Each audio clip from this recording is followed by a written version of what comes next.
आप सभी विद्यार्थियों का हार्दिक स्वागत है। आज हम क्लास 9th के लेसन नंबर 3 अफवाह का अध्ययन करेंगे। आप लोग इस लेसन को ध्यान से समझिएगा। फुल चैप्टर है जिससे कि आप लोग आसानी से नोट्स बना सकें और अपनी परीक्षा की तैयारी कर सकें। अब हम बिना रुके आइए लेसन को स्टार्ट करते हैं।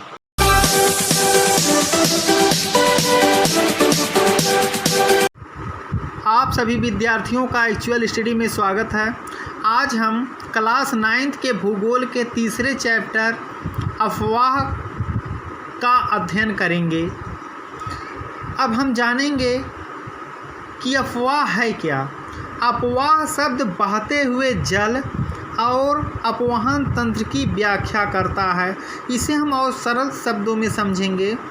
जल का नदियों, नालों एवं जल धाराओं के रूप में बहना अपवाह तंत्र कहलाता है। यानी कि जो जल है वह नदियों में और नालों में बहता हुआ जब समुद्र में पहुंच जाता है तो उसे हम अपवाह कहते हैं। अब हम जानेंगे कि भारत में अपवाह तंत्र कितने प्रकार के होते हैं। भारतीय नदियों को दो मुख्य भागों में बांटा जाता है। यानी भारत में जो नदियां हैं उनको दो भागों में यानी इसके तंत्र को बांटा गया है। पहला है हिमालय नदियां और प्रायद्वीपीय नदियां। हम लोग जानते हैं कि भारत में हिमालय से नदियां निकली हैं और प्रायद्वीपीय से नदियां निकली हैं। हिमालय की नदियां यानी उत्तरी भारत से निकलती हैं, हिमालय पर्वत से, जबकि प्रायद्वीपीय नदियां यानी दक्षिणी भारत से निकलती हैं।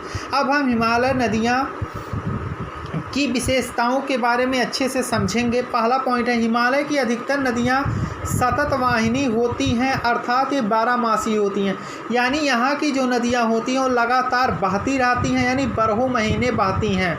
इनमें वर्ष भर पानी रहता है क्योंकि इन नदियों को पानी वर्षा के अलावा ऊंचे पर्वतों से पिघलने वाले हिम से पानी प्राप्त होता है। यानी ये वर्षा पर ना डिपेंड होकर वर्षा के साथ साथ यहाँ की जो नदियाँ हैं वे पर्वतों पर जो हिम पिघलते हैं वे जब इसमें आते हैं, इसी वजह से नदियाँ कभी सूखती नहीं हैं। अगला पॉइंट है, हिमालय की दो मुख्य नदियाँ सिंधु तथा ब्रह्मपुत्र हिमालय के उत्तरी भाग से निकलती हैं। यानी यहाँ की जो दो प्रमुख नदियाँ हो, हिमालय की दो मुख्य नदियाँ वह सिंधु और ब्रह्मपुत्र, वह हिमालय के उत्तरी भाग से निकलती हैं। अगला पॉइंट है, इन नदियों ने पर्वतों को काटकर गार्लों का निर्माण किया। अब हम समझेंगे गार्लो क्या होता है एक चित्र के माध्यम से। इस चित्र में जैसा कि बताया गया है कि जब हिमालय पर्वत से नदियां निकलती हैं तो विखंडों के रूप में होती हुई मैदानी भागों में आती हैं। इसी को हम लोग गार्लो कहते हैं। अगला पॉइंट है, ये नदियां अपने साथ भारी मात्रा में बालू बहाकर लाती हैं। यानी ये नदियां जो हैं सतत वाहिनी है, इसीलिए अपने साथ बालू बहाकर मैदानी क्षेत्रों में लाती हैं। ये अपने मध्य एवं निचले भागों में विसर्प एवं गोखुर झीलों का निर्माण करती हैं।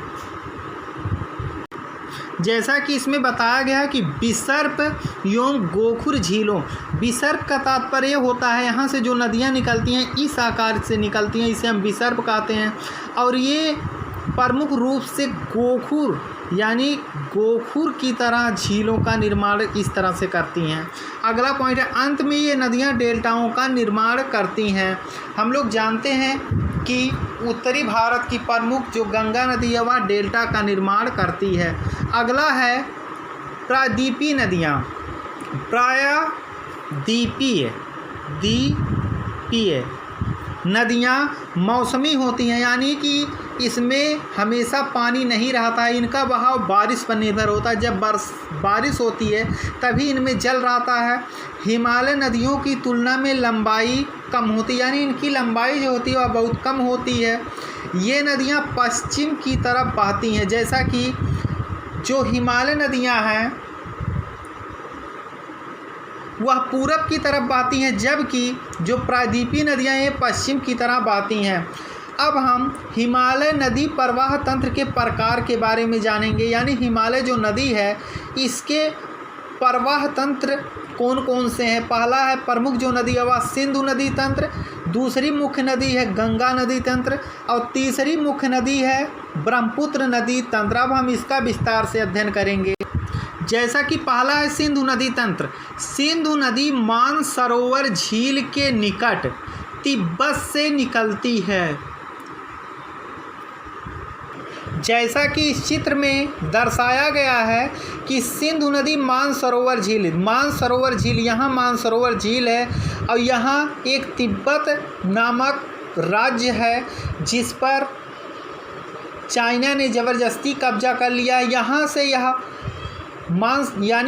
यह नदी निकलती है और यह पश्चिम की तरफ बहती हुई जम्मू कश्मीर लद्दाख से होती हुई यह पाकिस्तान में से होकर जाती है और यह अरब सागर में गिर जाती है, जैसा कि इस चित्र में दर्शाया गया। जैसा कि अभी चित्र द्वारा बताया गया था। अगला पॉइंट है पश्चिम की तरह बहती यह नदी जम्मू कश्मीर के लद्दाख से भारत आती है। सिंधु नदी बलूचिस्तान तथा गिलगित से बहते हुए अटक में पर्वतीय क्षेत्र से बाहर निकलती है। यानी कि यह पाकिस्तानी क्षेत्रों में चली जाती है। इसकी जो लंबाई है वह 2900 किलोमीटर है। इसकी जो सहायक प्रमुख नदी हैं वह सतलुज, ब्यास, रावी, चेनाब और झेलम हैं। इसकी जो सहायक नदियां हैं वह सिंधु की सतलुज, झेलम, चेनाब, रावी आदि प्रमुख हैं जो कि अरब सागर में जाकर गिर जाती हैं, जैसा कि इस चित्र में बताया। अंत में कराची से पूर्व की ओर ये अरब सागर में मिल जाती हैं। कराची एक पाकिस्तान का प्रमुख शहर है। वहाँ यानी पाकिस्तान के बीचों बीच होती हुई यह अरब सागर में गिर जाती हैं। अब हम गंगा नदी तंत्र की विशेषताओं के बारे में जानेंगे। इसकी लंबाई 2500 किलोमीटर से ज़्यादा है। यानी अगर आ गया क्वेश्चन कि इसकी लंबाई कितनी है विकल्प में, तो हम लोग उत्तर मानेंगे 2525 किलोमीटर। अगला है इसकी मुख्य धारा भागीरथी गंगोत्री हिमनद से निकलती है। जैसा कि चित्र में बताया गया है कि जो इसकी मुख्य धारा है वह भागीरथी, यानी ये भागीरथी है गंगोत्री, यहाँ से ये निकलती है और उत्तराखंड में जब आती है तो इसे हम अलकनंदा कहते हैं और यहाँ से देवप्रयाग में आकर मिल जाती है और हरिद्वार में गंगा पर्वतीय क्षेत्रों में को छोड़कर मैदान में आती है। यानी उत्तर प्रदेश, बिहार से होती हुई यह प्रमुख रूप से बंगाल की खाड़ी में गिरती है, जिस तरह से इस चित्र में दर्शाया गया है। इसकी कुछ सहायक नदियां हैं उसको भी हम देख लेते हैं। जैसे गंगा की सहायक नदी यमुना, बेतवा, घाघरा, गंडक, सोन, कोसी आदि इसकी प्रमुख सहायक नदी। हरिद्वार में गंगा पर्वतीय भाग को छोड़कर मैदान में आती है। इसकी अगली विशेषता है हिमालय से निकलने वाली बहुत सी नदियां आकर गंगा में मिलती हैं। इनमें यमुना, घाघरा, गंडक, कोसी प्रमुख है, जैसा कि आपको अभी चित्र में बताया गया था। अगला है ये वे नदियां हैं जो मिट्टी को उपजाऊपन देती हैं। यानी ये नदियां अपने साथ प्रमुख रूप से औषधों का निर्माण करती हैं, जिससे कि ये बहुत उपजाऊ होती हैं। अगला है गंगा पूर्व दिशा में पश्चिम बंगाल के फरक्का तक बहती है। यानी कि यह पूर्व में पश्चिम बंगाल के फरक्का तक बहती है।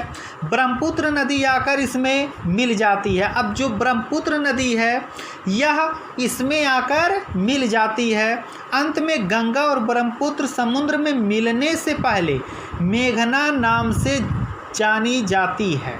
यानी कि समुद्र में मिलने से पहले हम लोग गंगा नदी को मेघना के नाम से जानते हैं। अंत में बंगाल की खाड़ी में ये जाकर गिर जाती है। वेरी इम्पोर्टेंट है अगली जो विशेषता इसकी है, गंगा और ब्रह्मपुत्र नदियाँ विश्व के सबसे बड़े सुंदर वन डेल्टा का निर्माण करती हैं। यहाँ सुंदरी नामक वृक्ष विश्व प्रसिद्ध है, जो कि वेरी इम्पोर्टेंट टॉपिक है। अब हम प्रायद्वीपीय नदियों के बारे में पढ़ेंगे। इसकी जो प्रमुख सहायक नदियां हैं महानदी, गोदावरी, कृष्णा, कावेरी। ये जो नदियां हैं ये बंगाल की खाड़ी में गिरती हैं। अब हम इसकी मुख्य नदियों के बारे में जानेंगे। नर्मदा, ताप्ती, गोदावरी, महानदी, कृष्णा और कावेरी ये प्रायद्वीपीय नदियां हैं। इसमें से सभी नदियां बंगाल की खाड़ी में गिरती हैं। नर्मदा और ताप्ती को छोड़कर ये दोनों नदियां अरब सागर में गिरती हैं। वेरी इंपॉर्टेंट क्वेश्चन है कि अरब सागर में गिरने वाली किन्हीं दो नदियों के नाम बताइए, तो आप लोग नर्मदा और ताप्ती उत्तर देंगे। अब हम इसे चित्र द्वारा इस तरह से देख सकते हैं, जैसा कि इस चित्र में दर्शाया गया है। नर्मदा, ताप्ती, महानदी, गोदावरी, कृष्णा, कावेरी ये दक्षिणी प्रायद्वीप की प्रमुख नदियां हैं। इसमें से नर्मदा और ताप्ती ये दो नदियां अरब सागर में गिरती हैं और बाकी सभी नदियां बंगाल की खाड़ी में गिरती हैं। अब हम इसका विस्तार से वर्णन करेंगे। पहली प्रमुख नदी है नर्मदा नदी।